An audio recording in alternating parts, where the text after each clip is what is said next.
Hello friends, कैसे हो आप सब। मैं राजू भाटिया आपका रुचि क्लासेस 71 में एक बार फिर से स्वागत करता हूं। तो मेरे दोस्तों, आज लेकर आए हैं हम इंग्लिश में नेक्स्ट क्लास, जो आपने मुझे पता है कि आपने बाय टू बाय एक एक एक करके सारी क्लास ले ली गई है। तो आज हम चलते हैं नेक्स्ट चैप्टर पे, जो हमारा पास्ट कॉन्टिन्यूअस तक हो गया था। आज हम चलते हैं पास्ट परफेक्ट टेंस पर। पास्ट परफेक्ट टेंस को देखते हैं कि क्या होता है, कैसे होता है, क्या इसकी पहचान है, क्या क्या इसमें कार्य होते हैं। आइएगा, क्या वर्ब लगती है, क्या नहीं लगती है। आइएगा, पढ़ते हैं पास्ट परफेक्ट टेंस। इसकी पहचान हिंदी में अगर पहचान करें तो क्या, इन वाक्यों के अंत में, क्या इन वाक्यों के अंत में चुका था, चुकी थी, चुके थे आदि शब्द आते हैं। क्या, चुका था, चुकी थी, चुके थे आदि शब्द आते हैं। इन वाक्यों में कोई अन्य प्रकार की ध्वनि भी आती है, जैसे कि या, ई, ए, ये क्या आती है, ध्वनियां आती है। क्या, ध्वनियां आती है। ठीक है, आदि शब्द आते हैं। आइएगा, रूल नंबर 1 देखते हैं। रूल नंबर 1 क्या कहता है कि इन वाक्यों में हेल्पिंग वर्ब हैड का प्रयोग करते हैं। क्या का प्रयोग करते हैं, हैड का प्रयोग करते हैं। इन वाक्यों में मेन वर्ब, क्या, इन वाक्यों में मेन वर्ब वर्ब की थर्ड फॉर्म का प्रयोग करते हैं। किसका प्रयोग करेंगे, वर्ब की थर्ड फॉर्म का प्रयोग करते हैं।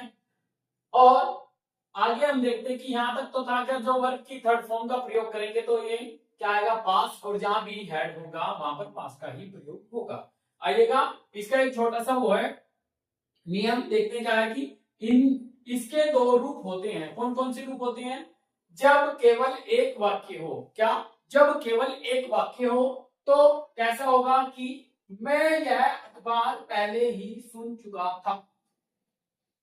पास्ट परफेक्ट टेंस में एक सबसे बड़ी पहचान है कि एक वाक्य होगा तो उसमें पहले, ये, तक आदि शब्द आएंगे, क्योंकि ये टाइम शो करेगा। और ये बाद तक, जैसे ही देखो हमने क्या कहा कि यह खबर पहले ही सुन चुका था, मैं यह खबर, कि यानी कि मुझे खबर मिल तो गई थी, मैंने किसी को शो नहीं किया। और जब किसी ने बताया कि नहीं यार, मुझे तो बात पता थी, क्या, पहले सुन ली थी मैंने बात। इतनी बात समझ में आई। जैसे कि इसका बनाते हैं तो I have already heard this news, this news, I had already this news, मैं यह खबर पहले ही सुन चुका था। इतनी बात समझ में आई जी। नेक्स्ट देखो, रेखा यहां से पहले ही जा चुकी थी। कि कोई उसका रेखा के घर से आया, रेखा पड़ोस में जा रही थी, तो उनको घर से बुलाने गया, वो पहले चली गई। तो उसकी मम्मी आई तो पूछ रही कि रेखा कहाँ है। अजी वो तो 2 मिनट पहले ही गई, यानी कि रेखा पहले ही जा चुकी थी अपने घर पे। इतनी बात समझ में आई। चलो आएगा, Rekha had already already gone gone here, Rekha यहां से पहले ही जा चुकी थी। इतनी बात समझ में आई। ये था जब केवल एक वाक्य हो, जब केवल एक वाक्य हो। और नंबर 2 क्या कहता है कि जब दो वाक्य जुड़े हुए हो, जब दो साथ में वाक्य जुड़े हुए, जैसे कि रेखा यहां से, रेखा के जाने से पहले उसकी मां आ गई थी। कि रेखा तो उसके घर की पड़ोसियों के, तो उसकी मां भी वहां पर आ गई थी। ठीक है, रेखा गई थी नहीं घर, तो उसकी मम्मी भी आ गई। जैसे कि मेरे घर आने से पहले वह सो चुकी थी।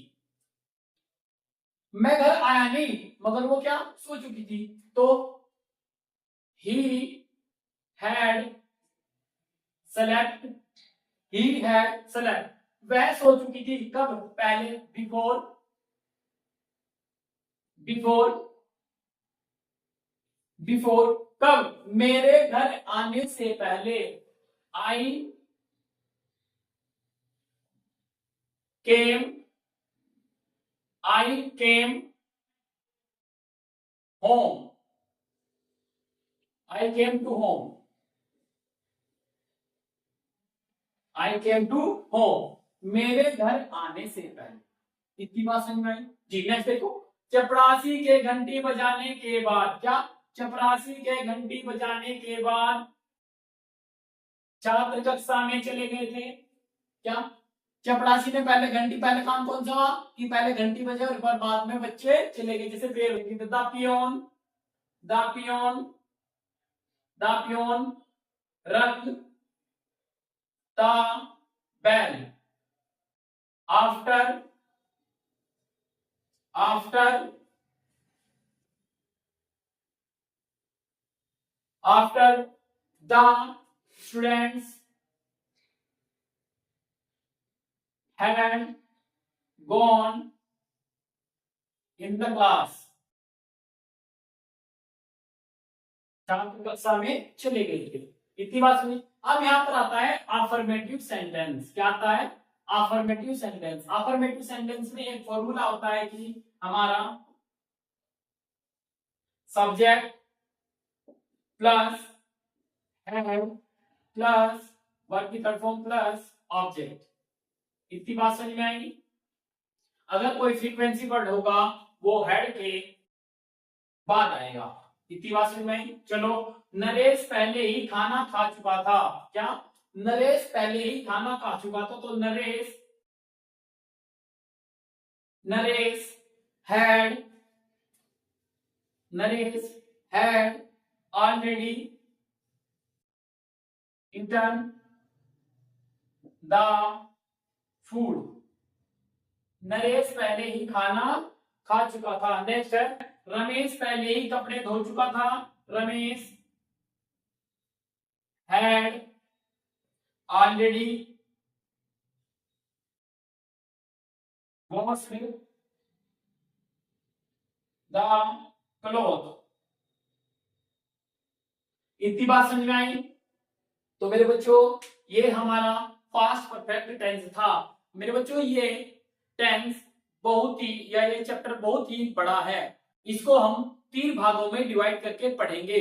अब हम इसका चलाएंगे संयुक्त वाक्य। संयुक्त वाक्य क्या? जैसे कि अब मैं चपरासी के घंटी बजाने के बाद छात्र कक्षा में चले गए थे। अब ये चलेंगे आपके जो अगले वाला नेक्स्ट पार्ट आएगा संयुक्त वाक्य। संयुक्त वाक्यों में ही है अफर्मेटिव सेंटेंस आएंगे, फिर नेगेटिव सेंटेंस चलेगा, फिर इंटरोगेटिव फर्स्ट टाइप और सेकंड टाइप। हम एक एक भाग में इन को पढ़ेंगे, क्योंकि एक भाग एक दिन में होगा तो शायद हमारे 2 से 3 दिन भी लग सकते हैं इस और चैप्टर में। आगे आने का टाइम है। तो मेरे बच्चों, ये इस टेंस में बहुत ही बड़ा चैप्टर है। अगर इसको अच्छे से दौर समझना है, अगर आज ही आपको समझना है तो ये अभी 5 मिनट का काम है। नहीं तो अगर एक एक चीज समझनी है तो इसको आराम आराम से हम 2-3 क्लास में खत्म कर देंगे। तो आज तक का हमारा वीडियो यहीं तक था। अगर हमारा वीडियो अच्छा लगे तो वीडियो को लाइक करो, हमारे चैनल को सब्सक्राइब करो और अच्छे अच्छे कमेंट जरूर भेजो, ताकि हमें मोटिवेशन मिलता रहे। Thank you.